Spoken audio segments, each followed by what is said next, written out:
এইখন হৈছে মোৰ থেচিছটো আৰু এইটো হৈছে মোৰ টপিকটো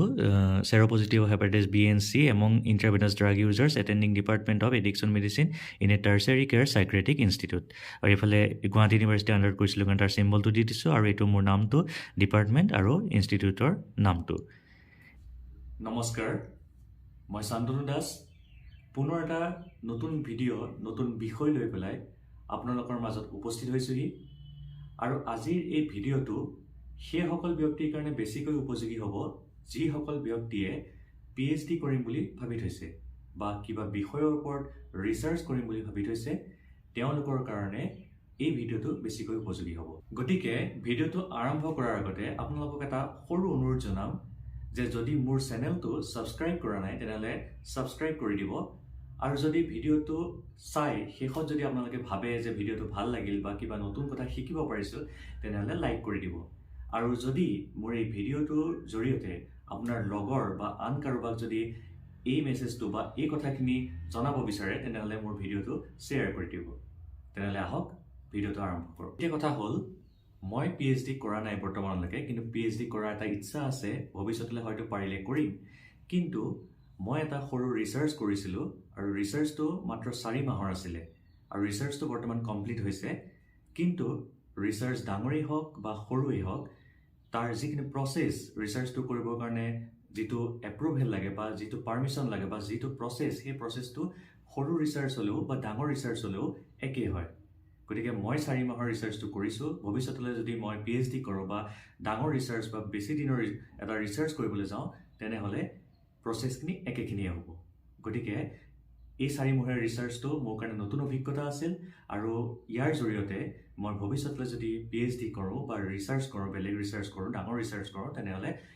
এই অভিজ্ঞতাখিনিৰ পৰা মোৰ ভৱিষ্যতৰ ৰিচাৰ্চলৈ সুবিধা হ'ব। গতিকে সেই সুবিধাখিনি যাতে আনৰো হয়, গতিকে মই মোৰ এই ৰিচাৰ্চৰ অভিজ্ঞতাখিনি আপোনালোকৰ লগত শ্বেয়াৰ কৰিব বিচাৰিছোঁ। এতিয়া আপুনি যেতিয়া আপোনাৰ ৰিচাৰ্চটো আৰম্ভ কৰিব, তাৰ আগতে আপোনাক দুটা বস্তু লাগিব। এটা হৈছে গাইড আৰু এটা হৈছে কো-গাইড। গাইড আৰু কো-গাইড আপুনি বাচিব লাগিব। যেতিয়া আপোনাৰ গাইড আৰু কো-গাইড হ'ব, তাৰপিছত আপোনাৰ যিটো টপিকৰ ওপৰত আপুনি ৰিচাৰ্চটো কৰিব, সেই টপিকটো গাইড আৰু কো-গাইডৰ লগত আলোচনা কৰিব লাগিব। গাইড আৰু কো-গাইডে ডিছকাছ কৰিব যে সেই টপিকটোৰ ওপৰত ৰিচাৰ্চ কৰিব পাৰিবনে নাই, বা ডাটা পাব নাই, চেম্পল পাব নাই, বা সেই যদি এবছৰীয়া ৰিচাৰ্চ হয় সেই এবছৰৰ ভিতৰত সেই টপিকটো বা সেই ৰিচাৰ্চটো কমপ্লিট কৰিব পাৰিব নোৱাৰে। এই সকলোখিনি ডিছকাছ কৰি আলোচনা কৰি আপোনাক টপিকটো এপ্ৰুভ কৰিব যে আপুনি এইটো টপিকৰ ওপৰত ৰিচাৰ্চ কৰিব পাৰিব। যেতিয়া আপোনাৰ সেই টপিকটোৰ ওপৰত ৰিচাৰ্চ কৰিবলৈ পাৰ্মিশ্যন দিব গাইড আৰু কো-গাইডে, তাৰপিছত আপুনি আপোনাৰ বাকীখিনি কাম আৰম্ভ কৰিব লাগিব। এতিয়া আপোনাৰ গাইড, কো-গাইড আৰু টপিকটো আপোনাৰ হৈ গ'ল। এতিয়া আপুনি যদি কিবা বেমাৰৰ ওপৰত ৰিচাৰ্চ কৰে তেনেহ'লে আপুনি পেচেণ্টৰ ডাটা ল'ব লাগিব। গতিকে আপুনি চেম্পল চাইজ উলিয়াব লাগিব। ধৰি লওক আপোনাৰ ৰিচাৰ্চটো যেনিবা এবছৰীয়া। এতিয়া আপুনি এবছৰত আপুনি কিমানটা চেম্পল কালেক্ট কৰিব, মানে আপোনাৰ চেম্পল চাইজ কিমান হ'ব সেইটো উলিয়াব লাগিব। তাৰ কাৰণে এটা চেম্পল চাইজ ফৰ্মুলা থাকে। সেই ফৰ্মুলা মতে গৈ পেলাই আপুনি এবছৰত কিমানটা চেম্পল ল'ব সেইটো উলিয়াব লাগিব। আৰু এই প্ৰত্যেকটো কামতে আপোনাক গাইড আৰু কো-গাইডে আপোনাক সহায় কৰি থাকিব। গতিকে আপোনাৰ যদি তেনেকুৱা ৰিচাৰ্চ হয়, যদি কিবা বেমাৰৰ ওপৰত বা কিবা ডাটা উলিয়াবৰ কাৰণে হয়, তেনেহ'লে আপুনি সেই চেম্পল চাইজ ফৰ্মুলাটো আপুনি কেলকুলেট কৰি এবছৰত বা আপোনাৰ যিমান দিনৰ ৰিচাৰ্চ হয় সেই সিমান দিনত আপোনাৰ কিমান চেম্পল আপুনি ল'ব লাগিব বা কিমান পেচেণ্টৰ ডাটা ল'ব লাগিব সেইটো কেলকুলেট কৰি উলিয়াব লাগিব চেম্পল চাইজ ফৰ্মুলা মতে। এতিয়া আপোনাৰ গাইড হৈ গ'ল, কো-গাইড হৈ গ'ল, টপিকটো হৈ গ'ল, তাৰপিছত চেম্পল চাইজ উলিয়ালে। এতিয়া আপোনাৰ কাম হ'ব যে আপুনি যিটো টপিকৰ ওপৰত ৰিচাৰ্চ কৰিব সেই টপিকটোৰ ওপৰত আপুনি এটা প্ৰফৰ্মা বনাব লাগিব। প্ৰফৰ্মাটো কেনেকৈ বনাব? এতিয়া মই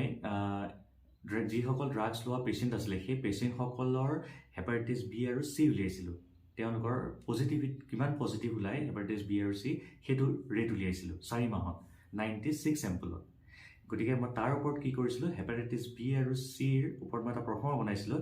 যে প্ৰথম ইন্ট্ৰডাকশ্যন লিখিছিলোঁ, হেপাটাইটিছ বি আৰু চি ইন্ট্ৰডাকশ্যন দিছিলোঁ, হিষ্ট্ৰী ইন্ট্ৰডাকশ্যন এইখিনি আৰু তাৰপিছত ৰিচাৰ্চ মেথডলজি লিখিছিলোঁ, তাৰপিছতে ক্ৰাইটেৰিয়া লিখিছিলোঁ, তাৰপিছতে ডাটা কালেকশ্যন প্ৰচিডিঅ'ৰ লিখিছিলোঁ, তাৰপিছতে ইথিকেল ইছ্যু, এইখিনি এনেকৈ গোটেইখিনি লিখি তাৰপিছত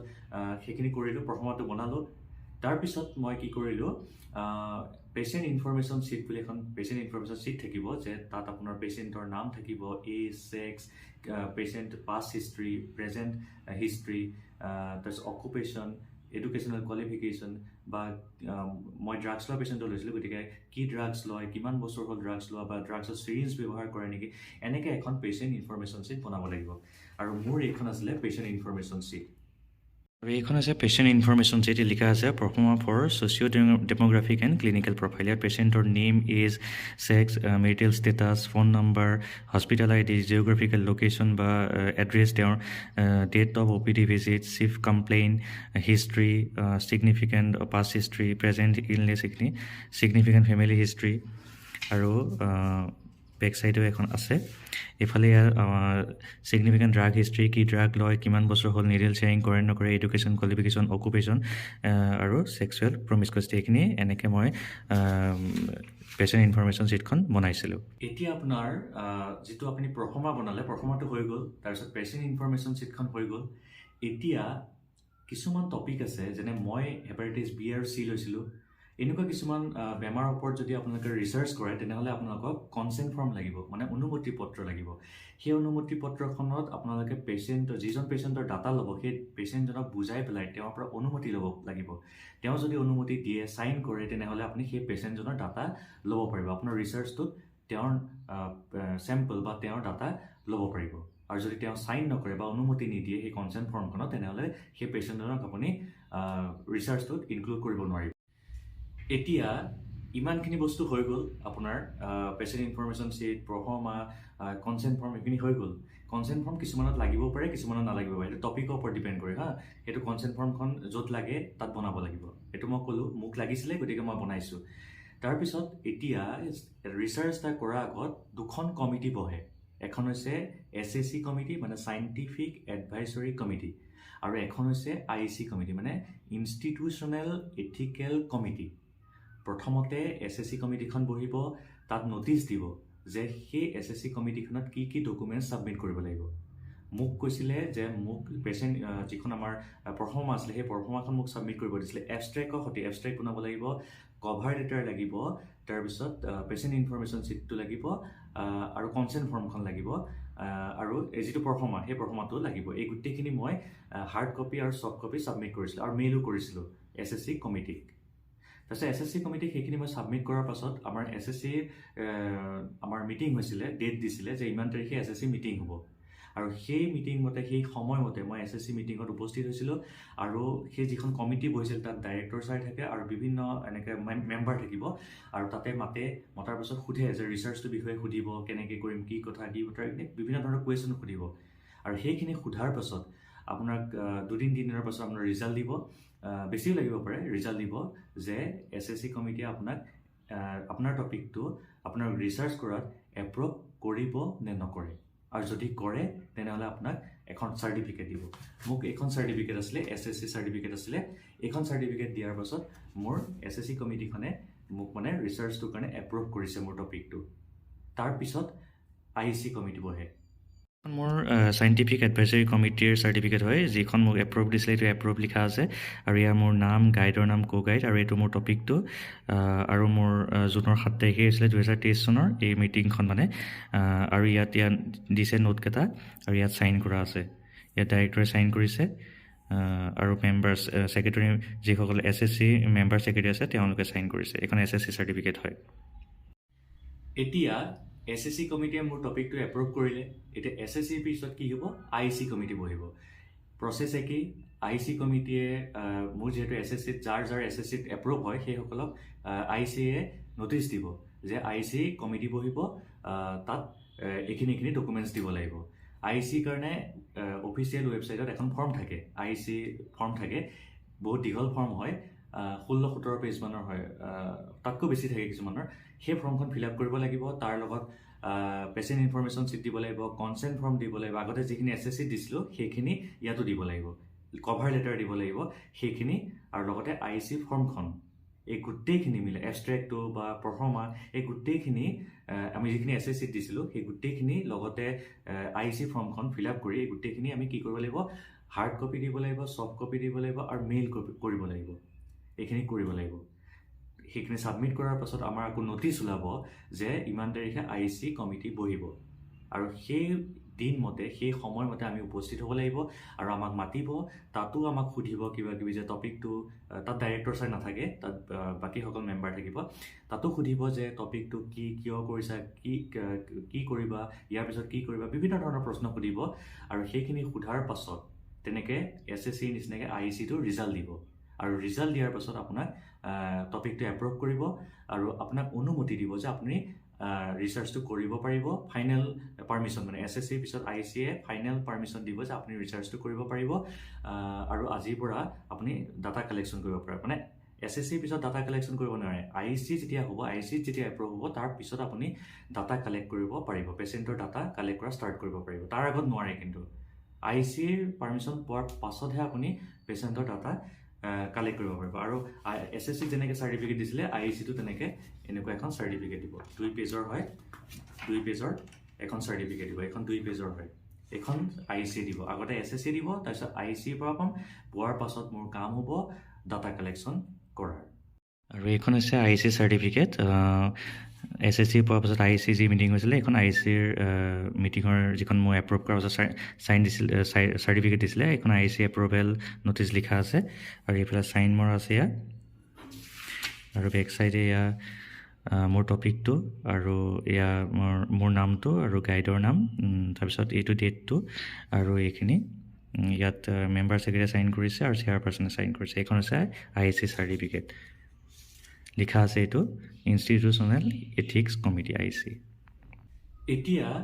আপোনালোকে এইখিনি বাকীখিনি কাম হৈ গ'ল আপুনি SSC এপ্ৰুভ পালে চাৰ্টিফিকেট পালে তাৰপিছত IEC এপ্ৰুভ পালে চাৰ্টিফিকেট পালে এতিয়া আপুনি ডাটা কালেকশ্যন কৰিব পাৰিব আৰু ডাটা কালেকশ্যন কৰিবলৈ হ'লে আপুনি এনেকুৱা এখন ডাটা কালেকশ্যন পেচেণ্ট যিখন ইনফৰমেশ্যন ছিট আছিলে এইখন ল'ব লাগিব আৰু মোৰ যিহেতু 4 মহীয়া এটা ৰিচাৰ্চ আছিলে আৰু লগতে 96টা চেম্পল চাইজ আছিলে 96টা পেচেণ্টৰ মই ডাটা কালেক্ট কৰিব লাগিব গতিকে মোৰ 4 মাহৰ ভিতৰত সম্পূৰ্ণ কৰিব লাগিব গোটেইখিনি গতিকে মই সেই 96টা পেচেণ্টৰ মই কি কৰিব লাগিব পেচেণ্ট ইনফৰমেশ্যন ছিটখন পেচেণ্টৰ গোটেই ডাটাখিনি লৈ মই ফিল আপ কৰিব লাগিব আৰু মই কনচেণ্ট ফৰ্মখন প্ৰথমে ল'ব লাগিব কনচেণ্টটো লোৱাৰ পাছত মই সেই পেচেণ্টজনে যদি অনুমতি দিয়ে কনচেণ্ট ফৰ্মত চাইন কৰে তেনেহ'লে সেই পেচেণ্টজনৰ মই গোটেই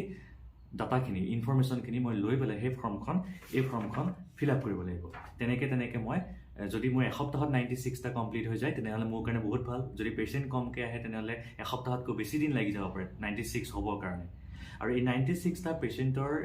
ইনফৰমেশ্যন লোৱাৰ পিছত আমি থেচিছ লিখিব লাগিব সেইটো আগৰ পৰাও কৈ থাকিব পাৰে থেচিছ লিখাটো কিন্তু যেহেতু মোৰ 4 মাহ সময় কম আছে গতিকে সকলো কাম একেলগে কৰিব লাগিব 4 মাহৰ ভিতৰত কমপ্লিট কৰিব লাগিব পেচেণ্টৰ ইনফৰমেশ্যনো লৈ থাকিব লাগিব 96 হোৱালৈকে লগতে মই থেচিছো লিখি থাকিব লাগিব এতিয়া থেচিছ কি হয় আপোনালোকে চাওক আপোনালোকে ডাটা কালেকশ্যন কৰাৰ পিছতো আপোনালোকে থেচিছ লিখিব পাৰে কিন্তু যিহেতু লিখাটো ইমান সহজ নহয় গতিকে টাইম লাগিব আৰু যদি সময়টো কম হয় ৰিচাৰ্চৰ সময়টো কম হয় তেনেহ'লে টাইমটো লাগিবই গতিকে আপোনালোকে ডাটা কালেকশ্যন কৰি থাকোঁতে আপোনালোকে থেচিছ লিখিব লাগিব মই তেনেকুৱা কৰিছিলোঁ ডাটা কালেকশ্যন কৰি থাকোঁতে মই থেচিছো লিখি আছিলোঁ লেপটপত এতিয়া এইটো হৈছে থেচিছ কপি এইটো চাওক আপোনালোকে হয়তো দেখা পাইছে PhD কৰা ষ্টুডেণ্টবিলাকে বা ৰিচাৰ্চ কৰা ষ্টুডেণ্টবিলাকে এইখন বনায় এইখন যিমানেই দীঘল ৰিচাৰ্চ হ'ব যিমানেই চেম্পল চাইজ বেছি হ'ব ডাঙৰ টপিক হ'ব সিমানেই এইখনৰ চাইজটো ডাঙৰ হ'ব মোৰ 4 মাহ আছিলে আৰু মোৰ টপিক আছিলে যিসকলে ড্ৰাগছ লয় সেই ড্ৰাগছ লোৱাৰ পেচেণ্টসকলৰ মানে হেপাটাইটিছ B আৰু C পজিটিভিটিটো উলিয়াব লাগে মোৰ সেইটো আছিলে টপিকটো গতিকে মোৰ থেচিছটো বনাইছিলোঁ হেপাটাইটিছ B আৰু Cৰ কমপ্লিট মই লিখিছিলোঁ মানে হিষ্ট্ৰীৰ পৰা তাৰ লেবৰেটৰী ডায়েগনচিছ বা কি বেমাৰ হ'ব পাৰে কেনেকুৱা চিমটমছ চাইন এণ্ড চিমটমছ বা কেনেকৈ আমি ডায়েগন'জ কৰিম কেনেকৈ ট্ৰিটমেণ্ট কৰিম এই সকলোখিনি মই হেপাটাইটিছ B আৰু Cৰ ছেপাৰেটকৈ মই থেচিছটো লিখিছিলোঁ কম্পিউটাৰ টাইপিং কৰিছিলোঁ তাৰপিছত আমি কি কৰিব লাগিব থেচিছটোত আমি ৰিজাল্ট লিখিব লাগিব কনক্লুজন লিখিব লাগিব ডিছকাশ্যন লিখিব লাগিব তাৰপিছত আকৌ পাৰিলে আমি যদি আমি গ্ৰাফ দিব পাৰোঁ বাৰ ডায়েগ্ৰাম বনাব পাৰে সেই মই বনাইছিলোঁ ইয়াত সেইখিনিও দিছিলোঁ কমপ্লিট এখন কিতাপ বুলি ক'ব পাৰি সেই টপিকটোৰ ওপৰত এখন কিতাপ বুলি ক'ব পাৰি থেচিছটো গতিকে সেইখিনি ভাবি লিখোঁতে অকণ সময় লাগে গতিকে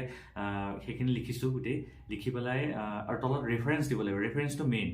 আমি যিখিনি প্ৰফৰ্মা বনাইছিলোঁ প্ৰফৰ্মাটো ৰেফাৰেঞ্চ দিব লাগিব আৰু থেচিছ লিখিলেও ৰেফাৰেঞ্চ দিব লাগিব যিমান ৰেফাৰেঞ্চ দিয়ে সিমানেই ভাল এইবিলাক সকলো লিখাৰ ষ্টাইল আছে কেনেকুৱা চাইজৰ আখৰ হ'ব লাগিব কেনেকুৱা ধৰণৰ স্পেচ হ'ব লাগিব সকলোখিনি গাইডে ক'ব আপোনালোকক সেইখিনি তেনেকুৱা নিয়ম থাকে সেইখিনি বনোৱাৰ পাছত আপোনালোকে কি কৰিব থেচিছটো যেতিয়া কমপ্লিট হ'ব সেইখিনি আপোনালোকে বাইণ্ডিং কৰিব লাগিব আৰু বাইণ্ডিং কেইবাটাও কপি বনাব লাগিব কাৰণ সেই থেচিছৰ কপিবিলাক আপোনালোকে গাইডক দিব লাগিব গাইডক দিব লাগিব লাইব্ৰেৰীত দিব লাগিব ইউনিভাৰ্চিটিত দিব লাগিব ডাইৰেক্টৰক দিব লাগিব এনেকৈ ভাগ কৰি দিব লাগিব গতিকে কেইবাটাও কপি বাইণ্ডিং কৰিব লাগিব আৰু সেই থেচিছ কপিখিনি আমাৰ ডাইৰেক্টৰে চাইন কৰিব গাইডে চাইন কৰিব গাইডে চাইন কৰিব আৰু কেণ্ডিডেট যিজনে ষ্টুডেণ্টজনে চাইন কৰিব এই গোটেইখিনি চাইন কৰিব লাগিব এই থেচিছৰ কপিৰ ভিতৰত আছে মই আপোনালোকক দেখাই দিম আৰু লগতে কি কৰিব লাগিব সেইখিনি আমি সকলোখিনি ছাবমিট কৰিব লাগিব তাৰপিছত আমাৰ ফাইনেলকৈ আমাৰ এটা প্ৰেজেণ্টেশ্যন হ'ব প্ৰেজেণ্টেশ্যনটোত আমাৰ ছাৰসকল থাকিব ডাইৰেক্টৰ ছাৰো থাকে এনেকৈ ইনষ্টিটিউটত বা হস্পিটেলখন যিসকল আমাৰ ছিনিয়ৰ ফেকাল্টি থাকিব তেওঁলোক থাকিব আৰু তেওঁলোকৰ সন্মুখত আমি সেই থেচিছটো মানে আমি গোটেইখিনি টপিকটোৰ ওপৰত আমি যিখিনি ৰিচাৰ্চ কৰিলে একে কনক্লুজনলৈকে ডিছকাশ্যন ৰিজাল্ট কনক্লুজনলৈকে আমি গোটেইখিনি আমি বুজাব লাগিব প্ৰেজেণ্ট কৰিব লাগিব আৰু তাৰ ওপৰত কুৱেশ্যন সুধিব আকৌ কেনেকৈ কৰিলা কেনেকৈ ৰিজাল্ট পালা কি কথা সেইখিনিৰ ওপৰত আকৌ কুৱেশ্যন সুধিব গতিকে সেইখিনি লাষ্টৰ ষ্টেজত এইখন হৈছে মোৰ থেচিছটো আৰু এইটো হৈছে মোৰ টপিকটো seropositive hepatitis BNC among intravenous drug users attending department of addiction medicine in a tertiary care psychiatric institute আৰু এইফালে গুৱাহাটী ইউনিভাৰ্চিটি আণ্ডাৰত কৰিছিলোঁ কাৰণ তাৰ চিম্বলটো দি দিছোঁ আৰু এইটো মোৰ নামটো ডিপাৰ্টমেণ্ট আৰু ইনষ্টিটিউটৰ নামটো এতিয়া ভিতৰত বৰ ধুনীয়াকৈ বাইণ্ডিং কৰিছে আৰু ইয়াত এনেকৈ মই ছখন বনাইছিলোঁ কাৰণ বিভিন্ন জেগাত দিব লগা হৈছে গতিকে এনেকৈ বনাইছিলোঁ আৰু এয়া মোৰ গাইডৰ নাম আৰু তেওঁলোকৰ ডেজিগনেশ্যন আৰু এইখন IAC চাৰ্টিফিকেট হয় ইয়াত মই এটাচ কৰি দিছোঁ আৰু এইখন একনলেজমেণ্ট হয় কোনে কোনে মোক সহায় কৰিছে সকলোখিনি আমাৰ ডিপাৰ্টমেণ্টৰ সকলোখিনি ডক্টৰ ষ্টুডেণ্টৰ নাম দিয়া হৈছে আৰু এইখন হৈছে ডাইৰেক্টৰ চাৰ্টিফিকেট ডাইৰেক্টৰে চাইন কৰিছে আৰু ইয়াৰ পিছত এইখন মোৰ গাইডৰ চাইন হয় গাইডে চাইন কৰিছে তাৰপিছত এয়া মোৰ গাইড হয় তেখেতেও চাইন কৰিছে আৰু তাৰপিছত এইটো মোৰ চাইন হয় এখন মোৰ ফালৰ পৰা চাইন কৰিছোঁ আৰু তাৰপিছত এয়া আপোনাৰ এনেকৈ চব কৰি যাম লিষ্ট অফ এব্ৰিভিয়েশ্যন বা কণ্টেণ্ট চব আছে এইখিনি এখন কণ্টেণ্ট সকলোখিনি ইফালে এনেকৈ এয়া ইণ্ট্ৰডাকশ্যন এনেকৈ চব কৰিছোঁ আৰু লাষ্টৰ ফালে এয়া ৰেফাৰেঞ্চ বহুতখিনি দিছোঁ মই ৰেফাৰেঞ্চ আপোনাৰ বহুতখিনি দিয়া হৈছে কাৰণ মই কৈছোঁ যে ৰেফাৰেঞ্চ যিমান দিব সিমানেই ভাল হয় আৰু ৰেফাৰেঞ্চ কেনেকৈ লিখিব লাগে সেইটো নিয়ম আছে এইটো আপোনালোকে পিছলৈকে গম পাব মই আপোনালোকক দেখাই দিছোঁ কিমান দিছোঁ মই ৰেফাৰেঞ্চ মই 62টা ৰেফাৰেঞ্চ দিছোঁ আৰু ভিতৰত এয়া মই বাৰ ডায়েগ্ৰামো বনাইছোঁ এয়া এনেকৈ আপোনালোকে কম্পিউটাৰতে বনাব পাৰিব আৰু এয়া মোৰ যিখিনি ৰিজাল্টৰ টেবুল এখন জিঅ'গ্ৰাফিকেল ডিষ্ট্ৰিবিউশ্যনৰ এখন টেবুল 2 এনেকৈ টেবুল বনাইছোঁ আৰু টেবুল 1ও আছে ইয়াত টেবুল 1 এইটো